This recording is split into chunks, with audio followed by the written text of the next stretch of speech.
You are listening to the Cookbook Love Podcast with Maggie Green, episode number 351. Welcome to the Cookbook Love Podcast, a podcast that celebrates cookbook readers, buyers, collectors, writers, and clubs. And now your host, cookbook author, culinary dietitian, and cookbook writing coach, Maggie Green.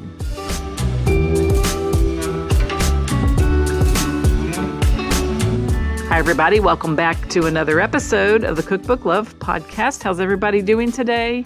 Hope you are all doing well. It is the unofficial beginning of summer. We celebrated Memorial Day here in the U.S. Had a great weekend with visiting with my daughter, going to a Cincinnati Reds baseball game, spending time with my family in Louisville for my nephew's high school graduation, and then had the day off with Warren on Monday, Memorial Day. And so we kind of have a short week this week because we're actually headed to Chicago tomorrow to spend the weekend there with our sons that live in Chicago. So the episode that I have today is a really fun episode. But before we get started, I do want to let you know that the doors are open for the Get Paid to Get Published Accelerator, which begins on Wednesday, June 11th. Get Paid to Get Published is my flagship group coaching program for those of you that want to learn how to get paid to write a cookbook without spending your own money to get published. This is the traditional or professional publishing model where the pillars of what we work on inside the program are building your platform, creating your concept, writing your proposal, and pitching an agent or a publisher. This program and my coaching on traditional publishing has been responsible for several traditionally published cookbooks that I had a hand in coaching the authors of, including 2 recent episodes, Dal Chawal by Sapna Punjabi and The Modern Mountain Cookbook by Jan Brandenburg. So those recent episodes were a lot of fun to record because Jan and Sapna both stuck with the long game of cookbook publishing, writing their recipes, creating their concept, pitching a proposal. One worked with an agent, the other worked with a traditional university press publisher, and they both have beautiful cookbooks that they are so proud of, and they realize their dream of being a cookbook writer. So if this type of publishing is of interest to you, I would like to invite you to head on over to www.cookbookwritersacademy.com/accelerator. The link is in the show notes, and sign up for our summer cohort of Get Paid to Get Published. And you can join us, learn all about the Get Paid to Get Published method, receive group coaching, also our 5-part training called Recipe Week, and you also get an interactive cookbook, agent, and publisher database, which I keep updated with cookbook publishers and agents that are publishing cookbooks and work with cookbook writers to help them find cookbook publishers. So I'd love to have you join me if this is of interest to you, and it's one of my great joys to work with cookbook writers just like you. So today on the podcast, I am very excited to have none other than Meathead on the show. Meathead is one of the only 40 living inductees in the Barbecue Hall of Fame and the founder of AmazingRibs.com, the world's largest barbecue and grilling website. Meathead is the author of the best-selling book, Meathead, The Science of Great Barbecue and Grilling, and he's back today with his brand new second book, The Meathead Method. In today's episode, we dig into what makes this book different and how his methods will change the way you cook outdoors. We also spend time busting big-time barbecue myths, including why beer can chicken doesn't do what you think it does, the truth about basting with butter, whether wet brining really helps your Thanksgiving turkey, and why soaking wood chips might be a waste of your time. Meathead also generously shares how to cook chicken that's juicy and flavorful every time, tips for stir frying and deep frying on your grill outdoors, His secret weapon for perfect steaks, the Sous Vide Que method, essential gear for grilling and barbecue competitions, including his favorite digital thermometer, and a surprise favorite cookbook that celebrates vegetables. This is a sizzling, myth-busting episode full of practical tips, surprising insights, and a whole lot of flavor. So buckle in for this longer than normal episode. Alert your family, friends, and neighbors who love grilling and barbecue as we take a stroll to cook outdoors with the most important discovery of all time, fire and cooking food over fire. So without further delay, let's dive into this interview with Meathead. Hi, Meathead. Welcome to the Cookbook Love podcast. Good to be with you. Yeah, it's wonderful to have you here. We're excited that summer is coming. It's getting to be barbecue and grilling season, and what a perfect time for your new book, The Meathead Method. So before we dive into talking about you and your new book, why don't you tell us a little bit about who you are and what you do? Well, I'll try to keep it short because I much prefer talking about barbecue than I do about myself. It was a dark and stormy night. I know. I own and operate the world's biggest and most popular barbecue and grilling website, AmazingRibs.com, with about 2,000 pages of really good free content. I'm kind of a science geek, so there's a lot of food science in there. And we'll talk about that some more because there's a lot of food science in my books. There's a lot of product reviews. We have the only full-time grill and smoker tester in the world, kicking the tires on all the new grills and smokers. We got an electrical engineer who tests thermometers. It's really great website. And I've done 2 books. Bits and pieces of which are on the website, but the websites are cool, and I've been on the web since the early 90s. I worked with AOL when AOL was a giant service. It was like Facebook or bigger. If you Google how to cook ribs and it takes you to a link to my website, it parachutes you in on a recipe. And the recipe is talking about cooking low and slow and how muscle fibers react and collagen and all. And you end up jumping all around. The beauty of a book is that I can take this information and organize it with a beginning, a middle, and an end. And I pray the day never comes when books are obsolete. Look at you. Look at all the books in your background. Right. If I have anything to do with this, cookbooks will never become obsolete. Yeah, because I think that you hit the nail on the head. We have to have a way to take this information to our kitchens and to our grills and to our smokers and be able to use it in an organized fashion. Yeah. So I've got 2 books. The first one, Meathead, and it's subtitled The Science of Barbecue and Grilling. And it's divided in half. The first half is really a science book, but it's not too techie. And I mean, I think the average person can understand it easily, but it explains really important stuff like what is fire? What is smoke? What is protein? What is fat? What is collagen? What happens when heat hits protein or fat? And it explains a lot of what's going on under the hood of a grill. And for that matter, the same thing happens in your indoor oven. I mean, almost all these principles apply indoors as well as out. And then there's some good recipes that apply to the recipes, the concepts, the science. And I've followed it up with essentially a sequel. The second book is pretty much the same, 2 parts, science and recipes. But I've taken it a step further. Some of the recipes in this book employ ingredients that aren't in the first book, that try to push the barbecue lover into being creative and some more interesting things. You'll find black garlic in this book, and you'll find gochujang and other things that really are fun to play with. Yeah. Yeah. Tell me a little bit about the broad appeal of this way of cooking. It seems to me that anybody could do it if they have, well, a grill, gas, charcoal, and now we have flat top. And people love cooking outside. People camp, they're on their patio, they're smoking, grilling, barbecuing. It's just I I'm I'm not a novice when it comes to this, but it seems to me that the appeal of this would just be cross all boundaries of Yeah.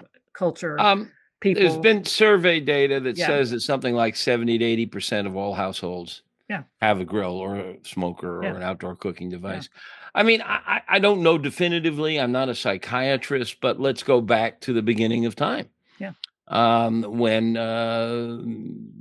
humans uh, gathered in a cave to avoid the bad weather and stay warm, and learned after lightning struck a tree that dead tree burned and that fire Hot. was warm and it scared away predators, and they would sit around the fire, and they eventually discovered if you threw something in the fire and then ate it, it tasted better, and you could chew it faster, and you could digest it faster. And we evolved to be able to eat cooked meat and other foods. And as a result, we didn't have such distended bellies. We could run faster. We could hunt better. We sat around the fire and we tried to communicate and develop language. So much of that may have carried over to modern days. It's hard to draw a straight line between that and a Weber kettle, but there probably is a connecting line. We do like to sit around the fire. Yeah, We do like to eat grilled food. I mean, I like to say that anything you cook indoors, you can cook outdoors, only better. yeah, I mean, I love the flavor, and I think many people will agree. They love the flavor over cooking over flame or cooking with smoke. And on nice nights, it's worth battling the mosquitoes to sit out there and enjoy the cool breezes and see the stars. There's something, I have a theory that people in the city and people in the country are different for many reasons, but one reason is people in the city don't see stars. yeah, And when you go out and lay down on the lawn and just look up, no matter how stupid and uneducated you may be, you cannot help but be impressed with how insignificant you are. 100%. And I Yeah, think that all may fit into the picture as well. I don't know. yeah, But yeah, everybody loves to grill. yeah, Although there is another phenomenon here that the non-psychiatrist is puzzled by. And that's why 80% of the members of our Pitmaster Club, which is a really thriving community, are male. yeah. And why 20% are women. Why? I mean, I'm there. I actually have some theories, but I'm afraid to voice them. Yeah. It's the same for in the bourbon industry. The people who are experts in whiskey, it's the same. Although women are making a little bit of inroads and Yeah, probably feel afraid to say the reasons. I may think so too, but it's fascinating. It's fascinating. yeah. Well, I can name one of the reasons maybe. I'm a female. I got a kitchen. I've raised a family. Like the kitchen's kind of like my domain, and Right. not to mention that that happens to be my profession too. Like cookbooks and recipe development and working in the kitchen. And whenever Warren and I are in there together, I say to him, and we say, am I the chef tonight or are you? Because it makes a difference. Who's the sous and who's the chef? Because otherwise we're like bumping into each other and like running all over each other. I have in fact, my wife is the best cook in the house. Yeah. Right. And when we cook indoors, which is most of the time, Right. I'm the sous. Yeah. And so but if he goes outside, we have a 25, 30-year-old New Braunfels smoker that he had to put like he had to put a new piece of sheet metal in the bottom, and he's got to paint it and knock the rust off of it every now and then, but he won't get rid of it because he loves that smoker. It's a classic. And when he can do anything on that, and he loves it. And he'll smoke a turkey for Thanksgiving. The air's kind of cool and crisp. He goes out, sets up the smoke box and said, but I don't really, that's fine. It's not, I can. Well, don't give him my book because you'll never see it again. I'm going to give it to him. And there's even a sticker on the front of mine that says a 60-day free membership to AmazingRibs.com. So if anybody buys the book, you get this access. It's the Pitmaster Club is really cool. It's the largest barbecue society in the world. Yeah. 15,000 members, paid members. Yeah. And we don't have flame wars. We absolutely, no race, religion, politics, no arguing. Yeah. You can debate techniques, methods, Right. quality of Right. grills. But in 10 years, we just had our 10th anniversary. In 10 years, we've only had to kick 10 people out. That's amazing. Yeah. Yeah. That's great. And so your book, the new book, The Meathead Method, you talk about the science and the art in the toolbox you've created for inspiration and elevating people's cooking. But there's a couple things that you do in this book that I adore. And one of them is debunking barbecue myths. Because Yeah, I'm kind of famous for that. Right. So I thought it'd be fun to talk about some of the things that me included and some of our listeners maybe think, oh, I've heard about that. I think that's the best way to do it. And then some things that I read in your book that I think are really revelations about how I might be able to use my outdoor cooking equipment differently. But let's first talk about beer can chicken. You went right for the throat. Yes, because isn't that the best way? Well, all right. The reason there are so many myths is that I got taught by my dad. Yeah. My dad learned from his dad, and his dad learned from his dad. And we learn about outdoor cooking passed down mouth to mouth. None of us took a course in grilling in college. So a lot of this has come down as part of a cultural mythology.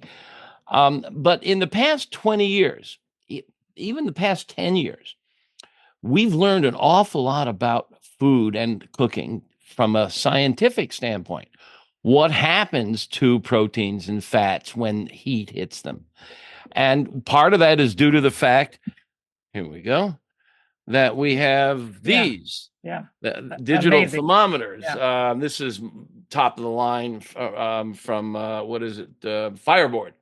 But you can get for $20 a really good digital thermometer. Mm-hmm. We now know, for example, that a steak is at its most tender and most juicy at 130 to 135 degrees Fahrenheit, which happens to be medium rare. And we know this because they got a device called the Warner Bratzler machine, which has got an artificial metal tooth, which presses down on the meat and measures how much pressure it takes to cut through it and calculates how much pressure. And they can extract the water and juiciness and all that. So we can measure this stuff. We don't have to guess at it anymore. We don't have to cut into a steak to see if it's done. We can stab it with a thermometer and know precisely if it's done. You cut into the steak to see if it's done, and you're depending on the lighting. Infrared, incandescent or fluorescent, or is it a spotlight or moonlight or what? That all affects the color of the steak. You can't tell if it's done by the color. You can tell if it's done with a thermometer. So all of this mythology has come down, and now it's time to bust it. Now, you mentioned beer can chicken. Right. It's one of the biggest. Let's start off because people are already gnashing their teeth at me out there. I know they are. Let's start off with the bottom line. Beer can chicken is wonderful. It tastes delicious, and that's because it's roast chicken. Everybody loves roast chicken. Yeah. But the beer can has nothing to do with it. Now, it looks really cool sitting on that beer can like a little Buddha, and I love the look of it. Yeah. But let's think about this for a second. Cooking is the application of heat, energy to meat or vegetables. And the warm air in that grill starts to penetrate from the outside and works its way towards the center, making it safe and killing bacteria along the way, making it more tender, crisping the outside. And when it hits that beer can, it can't do anything. The inside cavity of that chicken is now protected by the beer can. In fact, you take your chicken out of the fridge, which is probably, hopefully under 40 degrees, 38 degrees or so, and you stick it on a beer can, you've made a koozie. You've made a chicken koozie. Yeah. You've insulated the beer can. So now you have a thermal mass. They're all the same temperature. And as they begin to heat, the chicken is done when it hits 160 in the breast. 170 in the legs.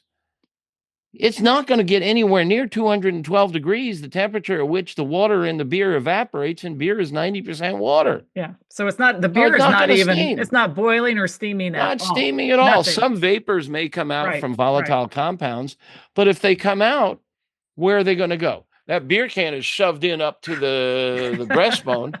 It's going to maybe impact the shoulder area. Yeah. But there's no super highways inside of a chicken that allow the mysterious flavor from the beer to penetrate and wind their way around down to the leg. It doesn't add moisture.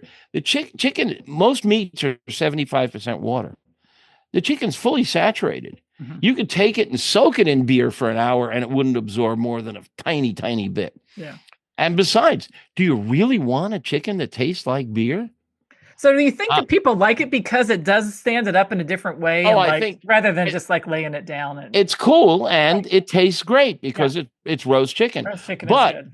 there are better ways to cook a chicken and it can taste even better. Let's talk And about those. the easiest way and the simplest way is the legs and thighs have more muscle, myoglobin, and they're best at 170 degrees. The breast is a muscle that hardly ever works at all, so it's best at 160 degrees. If you take the chicken and cut it into pieces, 2 breasts, two thigh and drumstick combos, and if you want, you can cut the wings out. You can cook each of them individually to the optimum temperature, and now you've opened it up. The inside, which is the beer can, blocks the interior from browning. You now can brown the interior, flip the chicken pieces over, and brown is flavor. Now it's a chemical reaction when energy in the form of heat impacts proteins and amino acids. It turns them brown.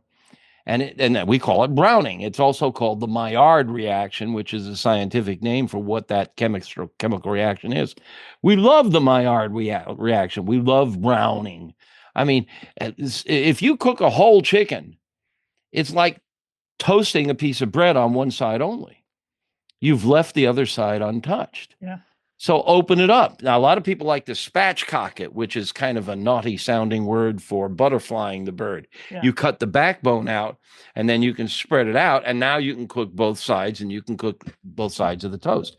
That's a good technique too. I prefer to just bust it into 8 pieces and cook them individually. They cook faster. Mm-hmm.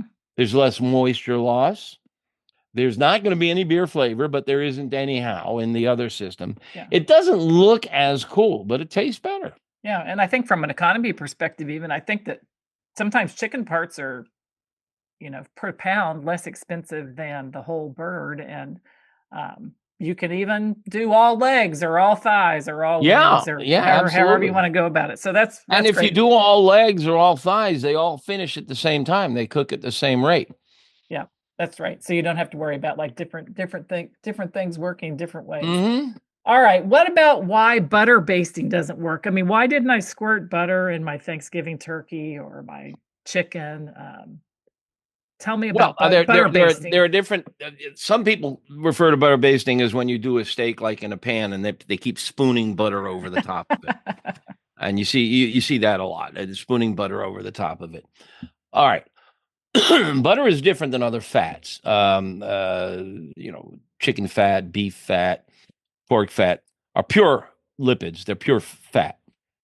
But butter is a mixture of fat and water. Yeah.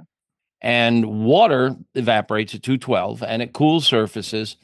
And when you paint that, you spoon that butter over the steak, remember the steak is 75% water. And the butter is mostly fat, but not all fat. And fat is oil. And oil and water don't mix. Right. So there's zero way that butter can get into the meat. All it can do is warm the surface of the meat. But the pan is much hotter than the butter because butter has water in it. And because of the water, butter can not easily get beyond 212 degrees. The pan might be 500. So if you want to brown the surface, the butter's not going to do it for you. The pan's going to do it for you, and the butter's not going to give it any extra flavor. So it's an affectation. It looks cool, feels cool, but it doesn't really improve the steak at all. Yeah. And the same thing goes for butter basting turkey. The only thing that penetrates meat, that gets deep into the center of meat, is salt. Salt is the magic rock. It's two atoms, sodium and chloride. And when they get wet on the surface of the meat, they get electrically charged. It's called ionization. And they can work their way down deep into the center of the meat. And down there, they fiddle with the protein. And they do something called denaturing. They reshape the protein slightly. And the denatured protein actually holds on to more moisture. The salt also works on our taste buds. Yeah. It intensifies flavors without altering it. Garlic, it alters it. The pepper alters it. So salt is really magical in that it enhances the moisture retention. It improves the concentration of flavor, and it doesn't alter the flavor. So the chicken tastes like chicken, not beer. Yeah, not beer or garlic or hot sauce or whatever else you might put on and it. we see this at Thanksgiving. People go out and they get a beer cooler and they dump like 2 gallons of apple juice into it, and then a whole bottle of garlic powder and orange and orange rind and onion powder and salt, and they call this brining the chicken. Well, I got news for you. That salt works. That salt will penetrate the skin, even though it's a lot of fat. It'll penetrate the muscle. If you give it enough time, it'll go deep into the center of the breast, which is the thickest part, and it will do all its magic. But guess what?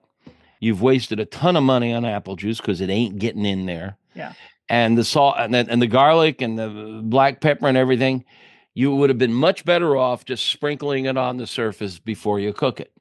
It can get in a teeny bit, maybe a 1/16 of an inch, because the surface of the meat is not as smooth as it looks with the naked eye. It's got little cracks and crevices and pores and holes. So it can get into that. That's a surface treatment. All your spices and rubs and your marinades, they're surface treatments.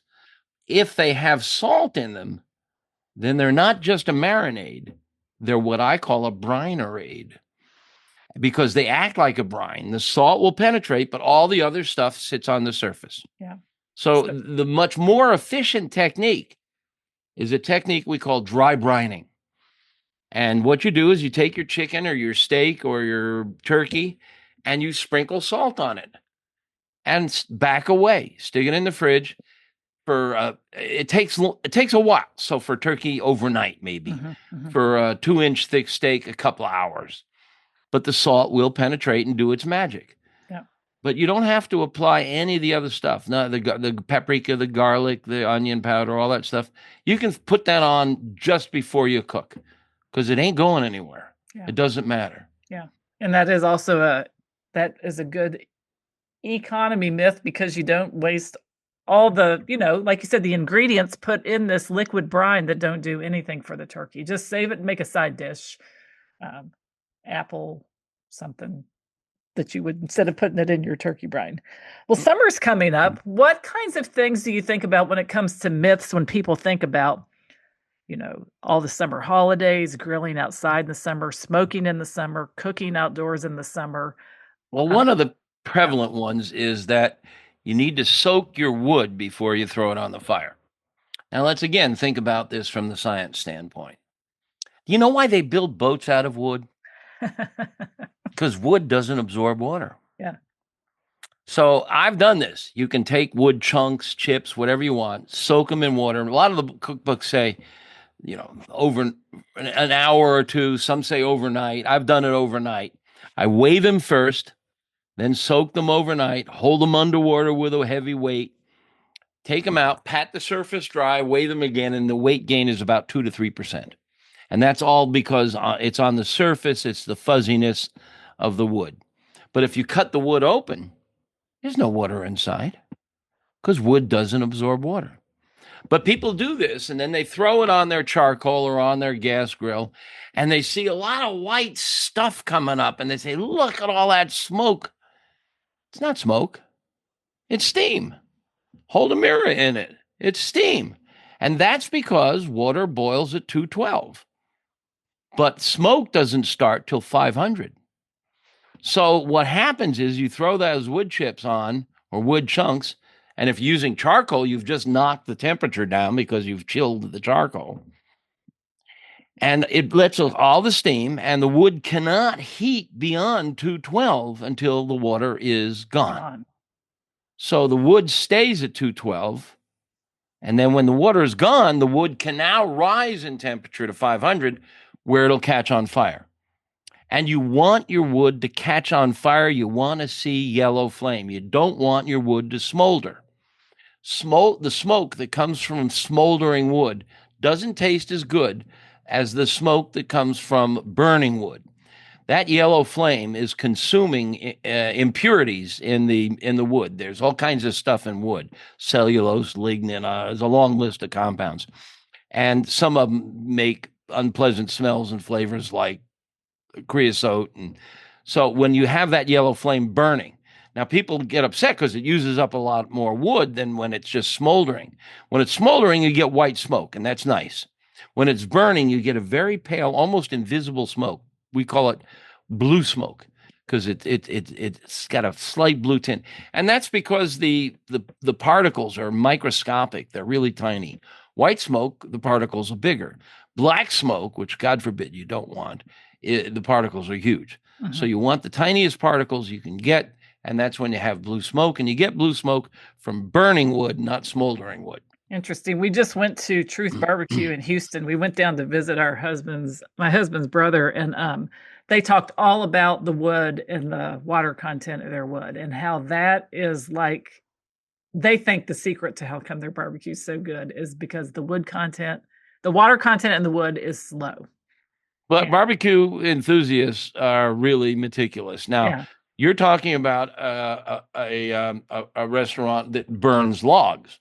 Yeah. And there are many sources for heat and smoke, and it's important to think of them separately. For heat, we use logs, we use charcoal, we use propane, we use wood pellets, we use electricity. So you have 5 different types of heat, heat is what cooks. For smoke, you have a few less. You have wood pellets, which is a form of wood, and that's all. Charcoal does not produce a significant amount of flavor. When you get into this argument of charcoal versus propane, you hear these know-it-alls, but they're wrong. Charcoal is for heat, not smoke. Wood is for smoke. Wood is for flavor. So if you cook with wood, you get both then, right? If you cook with logs, you can burn logs, you get both. Or if you have a charcoal fire, yeah, add wood to it. If you have a propane fire, add wood to it. Yeah. If you have an electric grill, there is no fire. Mm-hmm. There's no combustion. There's no combustion gases which produce flavor. Add wood to it, you'll get some of that, but the wood smolders. Yeah. So it's inferior. Yeah. Is that because does the wood have to be wet with the electric? Yeah. Well, when you do all the electrics that I've seen, they make the wood smolder. And as we just discussed, smoldering wood is not as good as burning wood. Yeah. Yeah. Interesting. Lauren's dad they had a burn barrel, I think, when they barbecued in the summertime. Off to the side, they'd burn logs and they'd shovel the coals out and use that. And that's the way a lot of pros cook. Yeah. Now, she mentioned a burn barrel. Let me explain what she's talking about. Yeah. It's often just a big old steel barrel. That's what it was. Where they dump in logs, and it's got some holes in the bottom where you can ignite it from below, and then you burn the logs until they crumble and form embers. Yeah. And those are what you cook with. Yeah. And they are burning wood, burning cleanly with blue smoke. And that's the way a lot of really tip-top barbecue restaurants cook, Yeah. over wood embers. And you get heat and smoke with that. Right. So if we're in the backyard using charcoal, we're going to have to add some wood somehow for smoke. If you can, it will improve the flavor. Yeah. Now there's some more stuff to think about here. The reason we like charcoal so much, and the reason we think it's technically better than propane, is because charcoal produces more energy, infrared energy. You go out and stand in the backyard on a sunny day, and we know there's ultraviolet because it changes your skin color, but there's a lot more infrared in that sunny day than there is ultraviolet. You just don't see it. Mm-hmm. And yet you feel it. The back of your neck is warm. It's hot out there. Right. Now you go stand in the shade. Well, the tree is blocking the infrared, so it's not as hot. It's cooler. Mm-hmm. And we'll talk about how to set up a grill to do the exact same thing in a few minutes. Okay. But where were we? We were talking about, charcoal then is... right. Yeah, charcoal puts out a lot of infrared. Uh-huh. And that infrared is what cooks, and it also is essential for searing. You wouldn't stick a steak in your oven and hope for it to sear with a great brown crust. That's because your oven works with convection airflow. Yeah. And that's how a lot of the pellet smokers work. They work a lot like your oven. You have a flame and there's a metal plate over it, and they cook the meat low and slow with convection airflow. But to get a great sear on your steak, there's two ways. One is to lay it on hot metal. That's conduction energy. Another is to put it over glowing coals or flames. That's infrared energy. And that's about it. Yep. You can't get a good sear in convection airflow. It's just not hot enough. It's not enough energy. And so you've got three different types of energy when you're cooking: conduction from the hot metal, infrared from glowing coals or flame, and then convection, warm air circulating. And that, once you start to understand this, and I talk about all this in the books, now you understand what's going on under the hood of the grill. And then when I tell you, set up your grill by putting all your charcoal on one side and leaving none on the other, you can understand that helps you move from convection to infrared. And now you're controlling temperature, and cooking is all about controlling temperature. Same thing on a gas grill. Turn one burner on, leave the other burners off. Two-zone cooking. It's a crucial concept. We'll get into reverse sear perhaps later. Yeah, sounds great. And I think people are cooking steaks. What about cooking hamburgers? What do you hamburgers, steaks? Hamburgers? Yeah. Yep. Chicken. Let's talk about smoking, because smoking is really a different animal. I wrote a cookbook once, and I talked to the owner of Moonlight Barbecue in Owensboro, Kentucky. Yeah. Because it was a recipe book with contributed recipes from all across the state. And he said, I'd give you my barbecue recipe, but it's not really a recipe. It's about smoking meat, and smoking's not really a recipe. It is a technique. Precisely. So why don't I give you the baked beans? I said, that's fine. But it was just so fun to talk to him about smoking meat. So why don't we think about, maybe if someone has a pork shoulder or a pork butt, something they want to put on the smoker and cook and smoke it.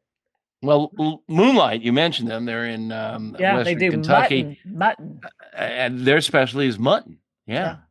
And mutton is different than lamb. Yeah. Lamb is young sheep. Mutton is mature sheep. Yeah.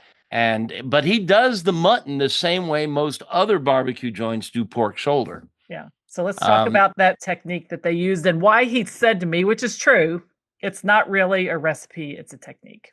Well, I might say, as the author of the book, it's not just a recipe, it's a method. It's a method. The Meathead and that's what my book does, is it talks about different methods of cooking. Yes. After we're done with this little talk about pork shoulder, I wanted to give you a couple of the fun methods in this book that nobody's ever thought of before, and it will blow your mind. Great. All right. Let's talk about the Meathead method for smoking, and then we'll talk about your fun methods, because I think that is something we need to know, all the things that you've added to this conversation through this book. Okay. In general, we start with the meat science. Muscle fibers in meat contract when they're exposed to energy. And the more energy, the more, and I say the word energy, but I mean heat, which is a form of energy. There's many forms of energy, Right. electricity and so on. But when meat is exposed to energy, the muscle fibers contract. And what's inside those muscle fibers is water. And that water comes out. And so you get dry meat.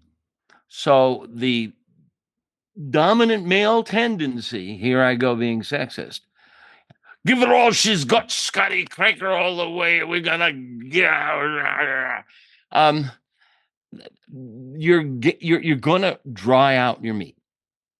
Dial it back. I know you want to give it all she's got, Scotty, but take it down to around 225, 200, 225. It's a gentle heat. It won't shrink the muscle fibers. It'll make it better. So for smoking meat, we usually smoke meats that have a lot of tough connective tissue. And that connective tissue melts in the 150 to 170 degree range. So we want to cook it for a long time, way beyond well done, in order to melt the fat and the connective tissue. So we throw it in a smoker. I like 225. You can take it up to 300, anywhere in there. Pork shoulder, they call it pork shoulder, but it's also called pork butt, but it's the same muscle. It's from the shoulder. Don't ask me why it's called butt from the shoulder. I could give you the answer, but it's too lengthy. Right. But in any case, 225, and it can take 8 hours. But during those 8 hours, magic happens. It overcooks the meat, but it doesn't dry it out because there's so much connective tissue, which converts to gelatin. And then there's fat, which melts, renders. And so you end up with really succulent, juicy meat at a finished temperature of maybe 200 degrees. But it takes 8 to 12 hours, maybe, depending on the weight and the thickness. That's another very important, crucial concept. You often find recipes that say, for say like a Christmas roast, a beef roast, cook it 10 minutes per pound. The weight it shouldn't be the determining factor. What determines how long something takes to cook is its thickness, because the heat has to start on the outside and work its way down to the middle. And that takes time and it moves slowly. So if you have a 5-pound pork butt, it'll be done sooner than an 8-pound pork butt. Even though the internal temperature in the end is Right. the same. Yeah. But if you took an 8-pound pork butt and pounded it to the same thickness as a 5-pound pork butt, guess what? It cooks at the same rate. It'll be done at the same time. So the thickness determines, not the weight.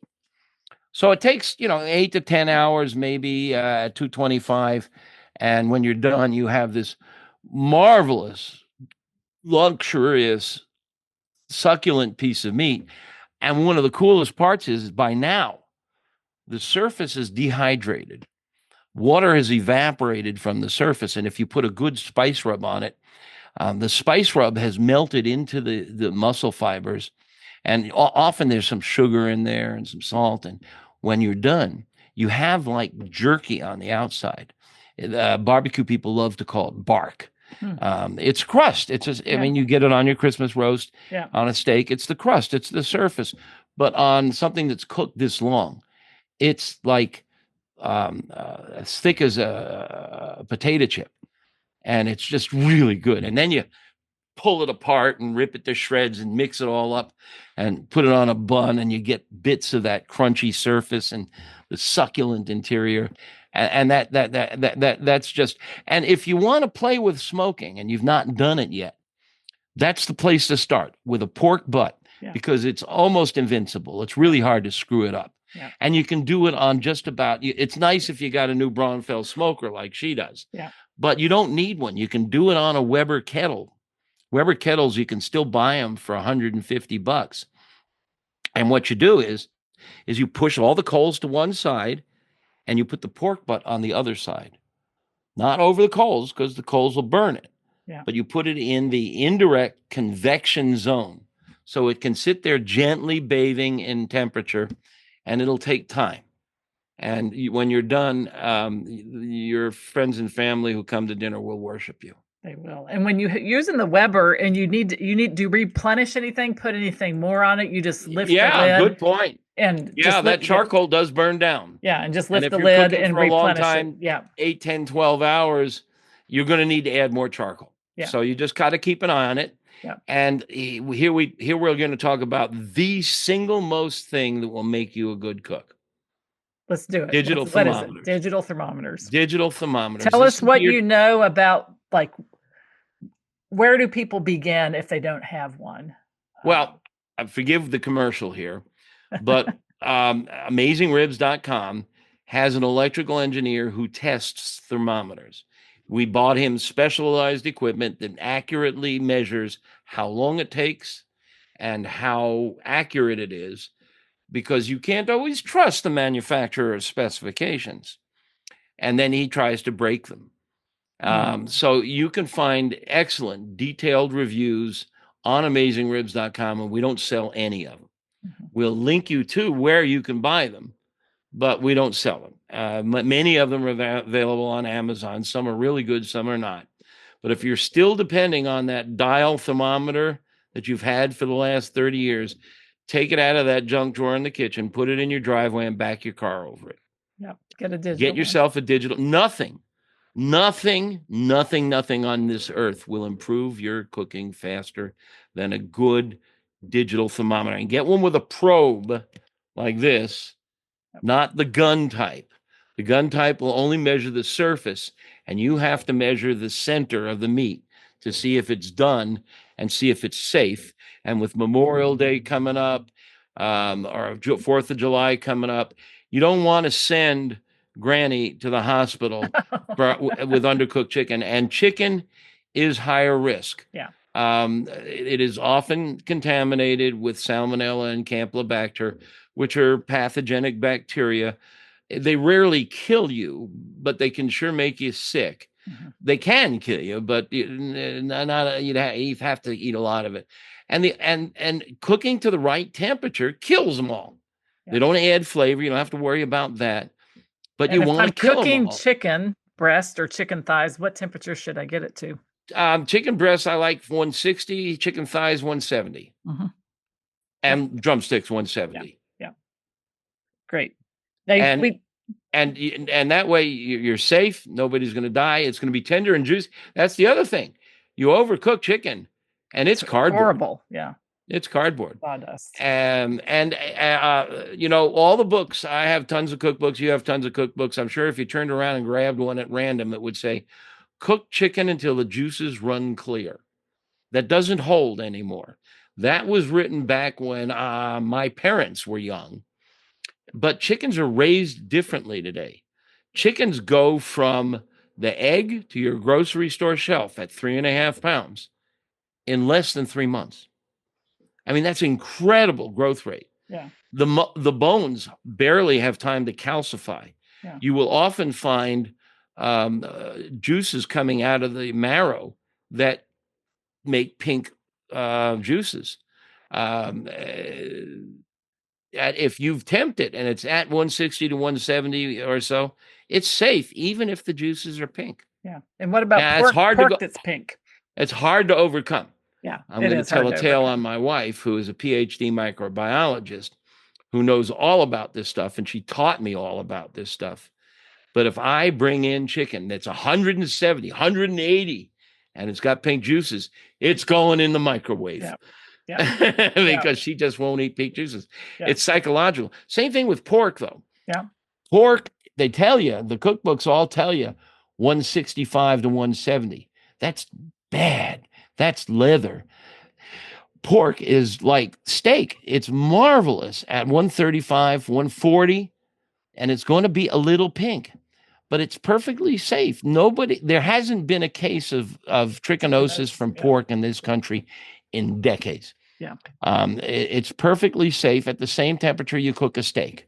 So if you like your steak medium rare, 130, 135, try a pork steak, a pork chop at 135 to 140. It's an entirely different experience. You've never had pork before. People will ask my listeners, where did you get the recipe for these pork chops? They can say from the Meathead method. And it's life-changing. There's a really good pork recipe in there that is inspired by the marvelous cook, and I'll bet you have most of her cookbooks, Dory Greenspan. Yes. Wonderful. Dory Greenspan's a marvelous cook, written not hundreds, but dozens of cookbooks. Right. And she has a recipe for pork Normand. It's inspired by a Norman recipe in Normandy in France, where apples are huge. And I've adapted her recipe to the grill with her blessing. And I have it in the book. There's a gorgeous picture. It's one of my favorite.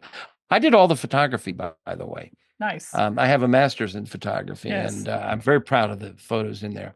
Yep. But the photo of the pork Normand from Dory is just beautiful, and the recipe's stunning. And I'm sure I tell you to cook it to 135, 140, because it would be horrible to overcook it. Yeah. I think it's great to have those temperatures, and it really does change the way people experience grilled meat. Now you mentioned, can I tell you about a couple of techniques in the book that you've never seen before? Yes, I think we need to talk about those. Well, all right. You like fried chicken? I love fried chicken. But do you cook it indoors very often? No. No, why? Because it spatters all over the counter. Yeah, I mean, it makes a mess. All over the stovetop. Yeah, right. It gets on the floor. Yeah. It sets off the smoke alarm. Yeah. The house stinks for a week. Right. No. I love fried chicken, and it's easy to cook, but you can't really do it nicely indoors. Go out back, turn on your gas grill. You can do it on a charcoal grill, but it's a little easier on a gas grill. Turn on one burner and get it on high. Leave the other burners off. Get a Dutch oven and put about 2 inches of oil in the bottom of the Dutch oven, and then get your chicken ready. Dredge it with just flour. That's all you need. Or you can go from flour to egg and back into flour. You can do all kinds of fun stuff. There's a million different ways to go about it. But just rolling around in flour is adequate. Take it outside, drop it in that hot oil, and who cares if it smokes? Who cares if it spatters? And when it's beautiful and golden, you take it out of the Dutch oven and you set it down on the grill right next to the Dutch oven in the indirect zone where there's no direct heat, and just let it sit there and drip and dry, and it's perfect. And then you get the next batch and throw the next batch in. It stays warm over there. It drips. You can do it all outdoors. You can have fried chicken every night of the week if you want, without fuss and muss, just on your gas grill. That's amazing. Huh? Yeah. So fried chicken is now barbecue. Yes. And it does. I got one more that'll knock your socks off. Tell me about it. You love Chinese food too, don't you? I love Chinese food. And you make it at home, and it's pretty good, isn't it? Yeah. Yeah, but it's not quite the same as that. Can't get my skillet and everything just quite as hot as those woks that they have in the restaurant. That if you've ever walked into a Chinese restaurant, you've watched them cook. That wok sits on top of a volcano. Yeah, it is extremely hot. And what happens is when you pour a little oil in there and then throw the meat gets coated with the oil and it gets seared instantly. And it cooks instantly. If you do it at home in a skillet, which I've done many times, that meat immediately begins to exude fluid, the water, the juices. So you end up braising the meat, not frying the meat. Okay, so I'm out back one day and I'm getting ready to grill a steak, and I use a gizmo called a charcoal chimney. And a charcoal chimney, it looks like a big coffee can. And you stuff some newspaper in the bottom and you pour your charcoal in the top, light the newspaper, and it ignites the charcoal. It's a great way to start a charcoal fire. Then you dump the charcoal out and you can start cooking. I turn my back and I'm fussing with something. I look around and it's around dusk. And I notice the flame coming out of the top of the charcoal chimney is long, pointy, and blue. It looks like the back of an F-16. And the light bulb goes off. I run inside and I get my wok and I set my wok on top of it. Now I have one of those gun thermometers, which measures the surface of well over 1,000 degrees. Oh my gosh. I go back inside and I start chopping, slicing, dicing, and bring it all out. And I made the most restaurant quality Chinese food in a wok on top of a charcoal chimney. We're going to have to It's try that fantastic. because I think we have a wok that we probably haven't used in 15 or 20 years because it just doesn't, it's not the same. Yeah, well, all right, there's a little trick. There's a little trick here. If you're going to be doing this for a while, or you're going to be taking breaks and stuff, you got to move fast. Just to get a drill, and just under the top lip, drill a few holes. Mhm. Because what can happen is when the wok sits on top, the charcoal is down below. You'll get a bubble of combustion gases, Yeah. which can put the fire out, or at least tamp it down. Yeah. So if you drill a few holes, In the it'll chimney. let the combustion gases out Yeah. and oxygen in. You need Yeah. oxygen. Yeah. Yeah. So just drill a few. It won't affect the quality of your charcoal chimney. Yeah. Just drill a few holes below the top of it. On mine, I took my tin snips and I just cut little channels in there. Yeah, and then the air can get in and it circulates around, and the poison is the combustion gases get out. Is there a recipe in your book to make something stir fried? Yes. Yeah. It's a little complicated. Start with, go find a good recipe for fried rice. In fact, I'm doing a demonstration of both of these methods, the wok cooking and the fried chicken, on Thursday at 5:00 for Milk Street. Milk Street, Christopher Kimball's website. They have online classes, and I'm doing a class. Just go to their website and click on classes, and you'll find a calendar and click on me. I think it's $30 to take the class, but I'll be doing it live. Makes me wonder about a pie, if you could put a paella pan on it. Oh, paella all the time. Now, you don't need to fuss with a paella pan. You can just put it on top of any grill. Yeah. Paella was invented in the hillsides of Spain, where the sheep herders needed lunch, and so they would just get this flat pan and they'd put it on top of a campfire. Mm-hmm. You can do it on top of a Weber kettle or a gas grill. You need high heat. Yeah. And you got to, I've got instructions for this on my website, because it's a little tricky, because you want the crunchy rice on the bottom. And to get that crunchy rice, you got to manage not so much the fire as the food and the oil and the rice. Yeah. And you can get a high enough temperature on just the regular Weber or gas grill without using. Yeah. You don't need the charcoal chimney for that. Yeah. Okay. Very good. Now, you mentioned also, we've talked about zone cooking, 2-zone cooking. You also talk about a 3-zone setup. What would I use that for? Yeah, that's rare.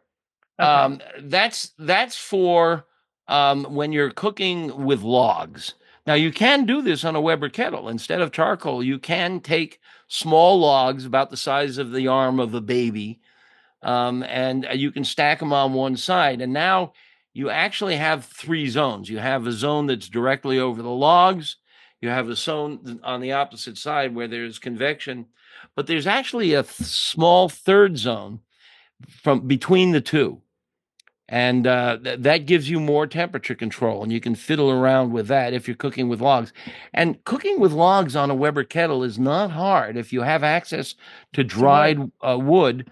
You want hardwoods. You want woods like oak and apple and fruit woods.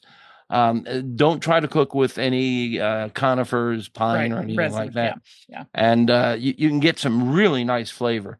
The trick here, and I describe this in detail on the website, is you want that wood to burn down to embers, just like we talked about earlier. Yeah. You want it burned down to embers. The flavor that comes out of a log that you freshly throw on the fire is not as good. Yeah. Okay. Very good. And I think those all great information. Now, one thing you did want to talk about, and this will be as we're wrapping things up, some fun methods for searing.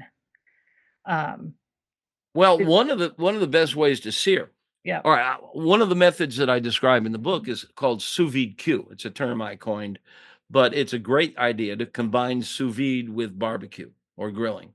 And for your listeners who are not sure what sous vide is, and I've been doing book tours now 10 years with my first book. I used to ask people if they know what sous vide is, and everybody would raise their hand and say they don't know. Last night I was at a library doing a book signing, and I had 50 people in the audience, and only 2 did not know. I think it's become a lot more. People Yeah. are a lot more aware of what it is. But in case those 2 are in your audience, let Yes, me they give a might quick be. summary. You take, let's say, a steak, and it's ideal at 130 to 135. So you take the steak and you salt it. You don't have to do anything else. Just salt it. Put it in a Ziploc bag. But before you zip it up, get a big pot, like a stew pot of some sort, and submerge the bag gently in the pot until all the air is squeezed out by the water. Then you zip it up. And if it pops to the surface and floats, then open it up and throw a spoon or a fork or something because you want it to sink. Yeah. And then submerge it again and zip it up. And then you buy this gizmo, and you can get them for about $100. The top of the line around $200. There's one called Joule, Joule, that I love. That's top of the line, but it's what they call a circulation immersion heater, and you put it in the pot, and it warms the water. You set the temperature on it to 131 or 132, whatever, exactly what you want. Well, the water warms up to that temperature, and it transmits the heat through the plastic bag into the meat. And within, an hour or so, the meat is at exactly medium rare. And you can leave it in there for hours. So you can do this at noon when company's coming over at 5 and just let it sit in the bag in the warm water until company arrives. But there's a problem. When you open that bag and take it out, it is butt ugly. Yeah. Because it hasn't browned. It hasn't gotten the Maillard reaction, hasn't seared. So what a lot of people will do is they'll throw it in a hot cast iron pan. And that sears it pretty quickly, and away you go. I prefer, this will shock you, I'm sure, but I prefer to throw it on a hot grill. Yeah. And that way I get both the searing from the infrared, and I also get some smoke flavor. In fact, you can even take it out of the bag and go to the smoker and get a good layer of smoke on it, and then come back to the hot grill or the cast iron pan. So I describe these techniques and methods in my new Meathead method book, and it's marvelous. I mean, this method produces really tender and really juicy meat, and you get the smoke flavor. It's just outstanding. People are aghast when they taste it. And it's Sous Vide Que. Sous Vide Que. Described in the Meathead method, your newest book. Well, one thing we talk about on the show, obviously, is cookbooks. And I like to ask my guests, as one of our final questions here, about cookbooks in your life and your evolution with cookbooks. And if there's a book that played a part or a role in the work that you do that you would like to mention or reminisce about. Yep. Yeah, there have been many. Yeah. I have on these shelves right here maybe 200-300 barbecue cookbooks, and on the other side of this room is my wife's office, and there's another 300-400 non-barbecue cookbooks. Yeah. But one of the ones, and this is again surprising, the Moosewood cookbook. Yeah, wonderful. Which is vegetarian. Yeah. One of Meathead's most influential cookbooks has no meat in it. Yes. And everything was handwritten, right? Yeah. Molly Katzen. Yeah. Well, we lived in Ithaca, New York, which is where Cornell University is. My wife got her PhD there, and I taught wine there. Yeah. I'm a wino in addition to a barbecue guy. And I taught wine at Cornell, and we would go to the Moosewood restaurant where Molly Katzen and her band of band of vegetarian cookers. It was a co-op. It was hippy dippy. It was socialism. Everything was divided up evenly, even the fist fights. Yeah. But the food was marvelous. And Molly wrote a cookbook by hand, no typesetting, illustrations, all vegetarian. And you talk to anybody who is into cooking, meat or otherwise, and they all worship Molly Katzen. Yeah. She's still out there writing. I follow her on X. Yeah. And she's got a lot of gray hair now, but of course, so do I. Yeah. And then, of course, Julia. Yeah. The original Julia. Mastering the art of French cooking. Mastering the art of French cooking. Yeah. because it's voluminous and it's comprehensive. Yep. What's interesting is she got a lot of stuff right. And I say right, meaning now we can analyze. We've overturned a lot of the mythology, the traditions of classic French cooking with food science. I mean, French cooking is still the benchmark, although I would argue that Asian cooking, Chinese cooking is on an equal footing. But we've learned, we were talking earlier about the juices run clear in chicken. That's not right. Yeah. Food science really did change the way that we, what we know and what we have learned. Well, here's another that we haven't talked about, and it's really crucial, and it overturns every cookbook you have, and that is the concept of reverse sear. I didn't invent it. In fact, it may have been the sous vide cooks that invented it, but I'm to blame for its popularity. I've really preached reverse sear for us. So many things. The basic concept is the same as sous vide que. You cook the food at a low temperature, gently, evenly, so it is cooked even from edge to edge. When you cook, say you throw a steak over a hot charcoal fire, you're going to get a brown surface. You're going to get a beautiful, nice crust. And then right below it, it's going to be tan. And right below it, it's pink. And then maybe half of the steak is cooked perfectly medium rare when you cook it red hot. But if you take it away from that flame and go on the other zone, the two zones, remember, the indirect zone, and put the steak over there, it'll take 2-3 times as long to get near done.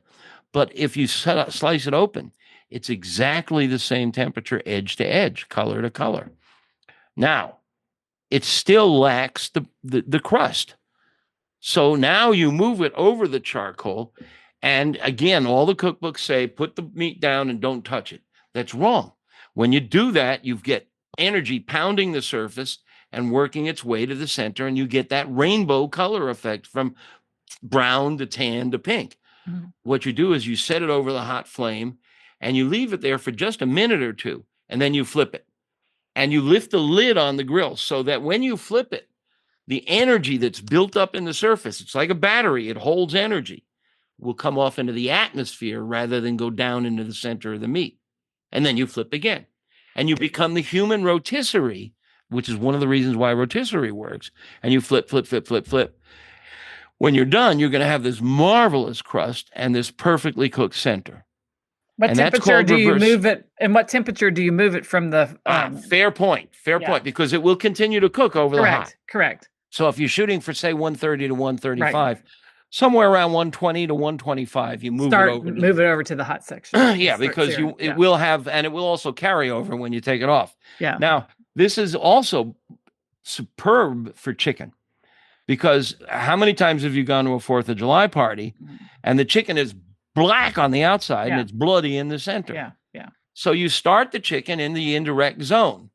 Whether you butterfly it or cut it up into pieces, you start it over in the indirect zone. Your target is, say, 160 for the breast. And you just hold it there until it's about 150. And then you move it over skin side down, and you'll get crust. You'll get crispy, golden skin. Flip it over, brown the other side, which wouldn't brown if you cooked it whole. Yep. And now you've got magnificent chicken. Yep. And it's beautiful, juicy, tender, cooked properly throughout.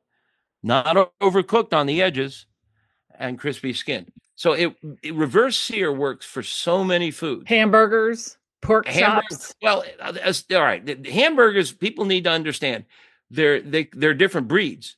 Like dogs, there's different breeds of hamburger. Yeah. The quarter pounder, the 4-inch diner burger, is vastly different than the 8-ounce steakhouse burger. Yeah. And you treat them very differently. Yeah. And we can talk about that if we have time. And they can, all of this is covered, I am sure, in the Meathead Method book. Oh, yeah. Yeah. Well, it's been a pleasure to have you on the show talking about all the myth busting that we did, the searing, the smoking, making a wok out of your charcoal chimney, frying chicken on a gas grill. We probably could go on and on. Oh, But yeah. what I would love to do is have you share with people again how they could join your website, access information there, and where you're going to be out and about this summer if people want to come and meet you in person.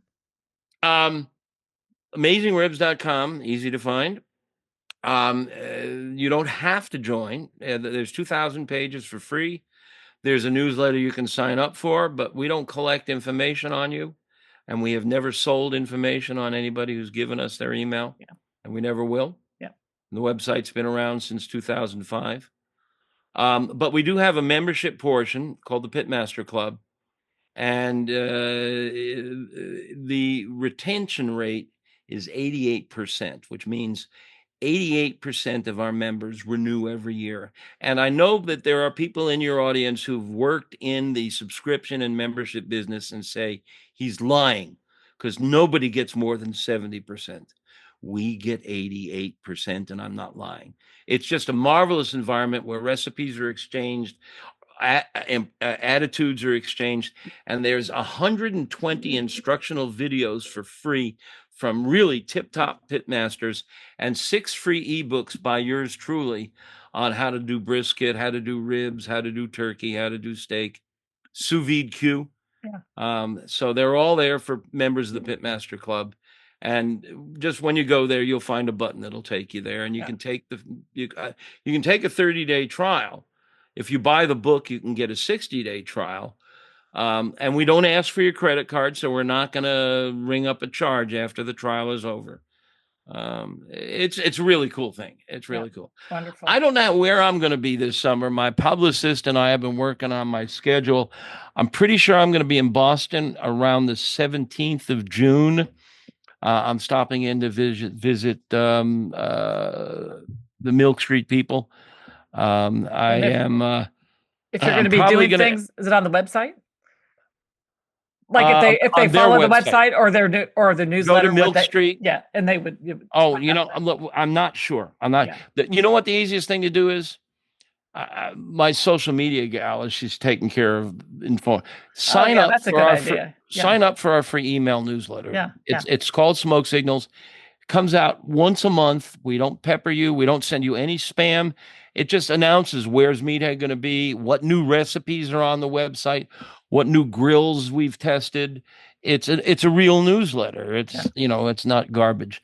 Sign up for our newsletter and it'll let you know what's going on. Okay, that's great. So we can go to AmazingRibs.com and sign up for that. And it's called Smoke Signals. Yeah. So I do have one last question. This is more something I'm curious about. I've heard about barbecue competitions and people competing in barbecue competitions. Is that something that the public is invited to observe or join in on, or that's a really great question. Or is that something that just you go if you're competing? I got to ask you, do you know the answer to this question? I don't know the answer. Me up like a great interviewer? I don't know the answer. Because it's a great question. Because we think, well, maybe when we retire, we'll go visit all the ballparks in the United States. I said, well, why don't we go to barbecue competitions? But I don't know that you can unless you're competing. Yeah, people, I just came back last week. There were 2 major competitions in Memphis. The Memphis in May competition, which has been around 47 years, and the new Smoke Slam, which is in its 2nd year. And they're wonderful events. The Smoke Slam is designed to allow for more tasting, but there's not a lot. The Memphis in May is more of a traditional competition, and traditional competitions, there's not normally food for you to taste because for the teams to feed the public, they need to be licensed by the local health bureau. That's right. And the team, and if you're hoping you're going to go and learn how to cook like the competition teams, they're not going to tell you because they're busy. They have secrets. But here, this is interesting. My first cookbook, the Meathead, Meathead. Yes. I gave the classic recipes for the classic competition meats for backyard ribs and brisket and pulled pork and stuff. This new book, I've given the competition recipes. So if you're thinking about competing or you want to know how the competitors do it, you'll learn the recipe for how to make competition quality ribs how to make competition quality brisket and so on. I do all the four meats, the classic four meats that they compete with, and they're all in this new book. So is the So way you I won't would get them by prepare going to it the for competitions. in the way I prepare it for competition is different than how I would prepare it in my own Oh yeah. backyard?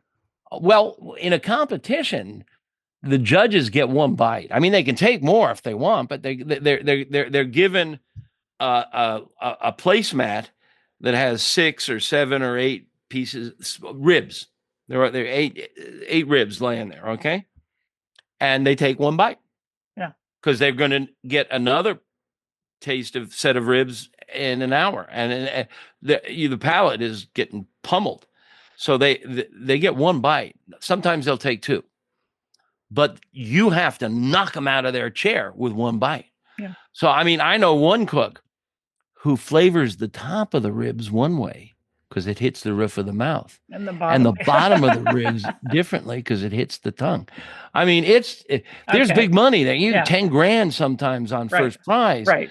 So are there method, ever trade shows, or if there are home cooks that are interested in this topic, are there conferences, trade shows, things that they can attend to learn more that are not competitions then? there are classes you can take. Top Okay. pitmasters often supplement their income by teaching classes. Yeah. And some of them, they teach backyard cooking, and some of them teach competition cooking. And it won't surprise you to know that we have a page on AmazingRibs.com that lists a lot of them. Okay. But if you want to learn how to cook like a competition cook, It's the in the Meathead method has the it. Meathead method. Okay, very good. All right. That's wonderful. So it's not something we can let's But go to you know Kansas what? City. It's fun to go to. Would we ever even know the competition's going on unless you compete? Yes, because it's like a circus. I mean, they all bring their trailer and their tent. Yeah. And they have 3 or 4 grills and smokers, and you can see what they're doing. Yeah. But you can't quite figure out everything. Right. And it depends, if you arrive at the time they're preparing the meat, it'll be different from the time that they're cutting the meat. I'm surprised, like the state fair, not everybody gets a piece of the pie that's entered in the contest, but a whole environment has arisen up around those competitions for pie and canning and all that stuff. So I don't know if barbecue competitions are the same that they might have. They're not. Beer sales, you can buy pimento cheese, you can get some things to eat, and because the competition's going on. It's still really fun to go because it smells fantastic. It does. Yeah. Smells for free. You can have the smoke slam I was just at. There were 70 teams lined up, one right after another, in Tom Lee Park on the Mississippi River. It was absolutely beautiful venue. And they're all smoking and grilling and cooking away, and you can see them painting sauces and taking temperatures and slicing, and it smells fantastic. And maybe if you catch them at the right time, you can call them over and ask them, so what's the secret to your brisket? But I wouldn't ask such a big question. No. I would ask a specific question like, do you separate the point from the flat when you cook brisket? And they might answer. You might get a conversation going. You might pick up some tips. Now, if you really want to get into it, if you want to start learning to compete, the way to do it is to ask a team if you can volunteer to be on their team. They'll have you taking out the trash and doing scut work, but you can observe and you can ask questions and you can learn their techniques intimately. And another way is to judge. If you really love barbecue, many competitions have judging classes before the competition.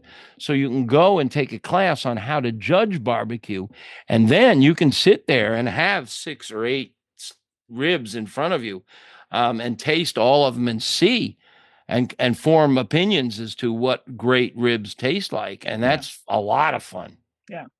It'd be fun to I'd like to plan and host a barbecue competition, I think, and get judges and people to do it. In Kentucky, we have a beer cheese competition. And it's fun to go. I want to judge that. Well, I know, it was great. I was a judge after I wrote my first Kentucky cookbook, and they had a commercial division and they had a home division, which meant that for the commercial division, they could actually sell the beer cheese and taste it. So there was a little bit of a community aspect to it that people could come and eat and taste beer cheese. But not for the home cooks. There's a marvelous short story, and I think Chekhov is the author, about beer cheese, where the father and mother are serving beer cheese, and the little kid doesn't want it and doesn't like it. And he says, Papa, do I have to eat the beer cheese? Oh, eat the beer cheese. Children in Albania are starving. Right. And after a couple of more eat the beer cheese, the kid gets up and brings the plate to Papa and says, Papa, where's Albania? Can I bring this to the children? Didn't want to have it. I think it's a Chekhov story. It must be. I'll have to look for it. It sounds like a story I would enjoy reading. Well, it's been a joy to talk to you today, Meathead, and learn. I'm sure we've just scratched the surface of the knowledge that is available in your head, in your books, on the Amazing Ribs website. But I do hope that everyone has enjoyed this show, and it's opened you up to a whole new world and way of cooking that we all have access to because of the power of fire. Right? Thank you very All much. you need. It was great talking. It's always fun talking to somebody that knows as much about food as you do.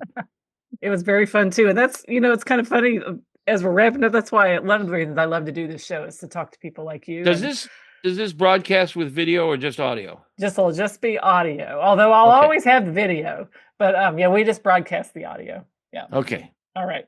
Well, have a great day and enjoy your summer and have a lot of fun promoting your beautiful new book, The Meathead. Well, thank you very much. It's a good book, and I think your husband, if he's the local pitmaster, will. People tell me they do this a lot. Yeah, like why didn't I think about that?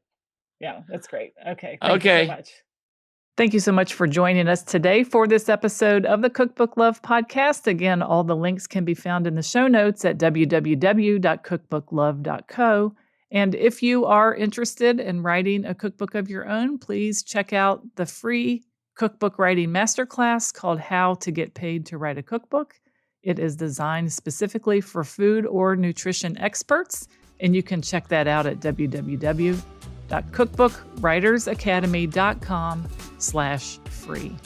So that's it for today's episode of the Cookbook Love Podcast. This is your host, Maggie Green. And until next time, have a great day and keep loving your cookbooks. Thanks for listening to the Cookbook Love Podcast. You can find out more information at www.cookbooklove.co.